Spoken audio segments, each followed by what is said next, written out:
Before we get down and dirty, if you were here on the first night, you saw Patrick was playing his special brand of music. Patrick's actually had 2 books published very, very recently, and because this is untidy, we thought it would be a very good idea for him to come and read to us from some of his books. So will you please welcome Patrick Was, please. Thank you. So I spent quite a large part of the last 30-odd years wandering around fairly obscure parts of the world in very uncomfortable circumstances. There's 2 books come out of that. One's a novel. It's about a guy wandering around the north of India trying to lose his virginity. I decided that was a bit too raunchy for tonight. The other one's called Athlete's Foot on My Hand and a Bear's Bottom on My Feet, and it's about travel, and I'm going to read you a few sections from that. So the first one's about getting mugged in the Gambia. It probably wasn't a good idea to go walking alone along the Bund outside Banjul in the Gambia. I came to this conclusion after realizing that I was being followed by 2 large gentlemen with unfriendly faces. One side of me was the sea, and on the other side a mangrove swamp.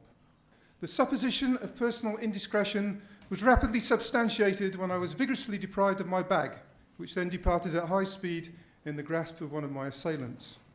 My advice to travellers being robbed has always been the same as the best response to being harangued by an aggrieved wife. There's my aggrieved wife. Don't resist, keep quiet, stand still, and look at the ground. I was therefore somewhat startled to find myself pursuing my attackers at high speed, wasting rather a lot of breath explaining that I've got nothing against you personally, but I would like my passport and plane ticket back as I'm due to fly out of Gambia tomorrow morning and I don't want all the fuss of replacing everything and I won't be able to do it in time to catch the flight anyway. Please. They seemed unimpressed by all this information. The man carrying the bag decided to dive into the mangrove swamp. My body, despite the remonstrations of my brain, muttering vaguely about bilharzia and lack of previous experience in hand-to-hand combat in tropical swamps, also decided to divert into the mangroves. I started wondering what to do if I actually caught up with my assailant. As I got within range, I dredged up memories of rugby tackles from my school days. But my semi-submerged version nearly drowned both me and the purloiner of my bag. My careful explanations as to why he should return my belongings were by now almost totally obscured by lack of breath, not to mention mouthfuls of blood as well actually, as well as other assorted odds and ends upon whose composition I preferred not to speculate. We attempted to punch each other, but thigh-deep mud does not make a stable arena for nimble footwork. A fairly impressive amount of blood was produced by both of us, but it was mainly extracted by the scratchy vegetation rather than effective fisticuffs. Eventually he gave up. Not, I suspect, due to the quality of my pugilism, but because of his own bewilderment and disbelief at the stupidity of this inanely chattering tourist. Retrieving my bag, I struggled back to the road and emerged like a muddy aquatic dinosaur, determined to get on with its evolution into a more land-based species. Unfortunately, waiting for me on the road were a dozen friends of my assailant. They started walking towards me, demanding money with menaces. This I found profoundly depressing. I had no energy left for running and did not fancy my fighting chances against such a crowd.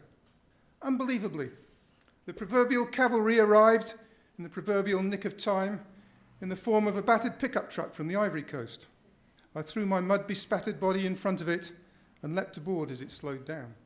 They looked startled and scared, drove as fast as possible into town, scattering the robbers, and deposited me with manifest relief at the police station. I walked inside the building. It took a long time for the police to notice me, despite my considerable success in redecorating their station floor with a congealing stream of mud and blood. Some men had been arrested and were being held in jail. This was designated as the area behind a large table. This fact had been carefully explained to the prisoners, but despite years of strictly enforced British rule and etiquette, many of them refused to accept the convention and, most unsportingly, kept jumping over the table and trying to escape. The officers waved their loaded, cocked rifles. The police and the prisoners slapped each other's faces and threatened each other with such schoolboy lines as, "I'll tell my father on you."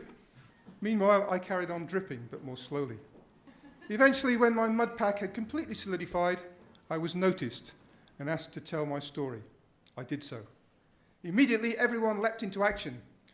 We must rush off in our patrol car and catch these naughty men.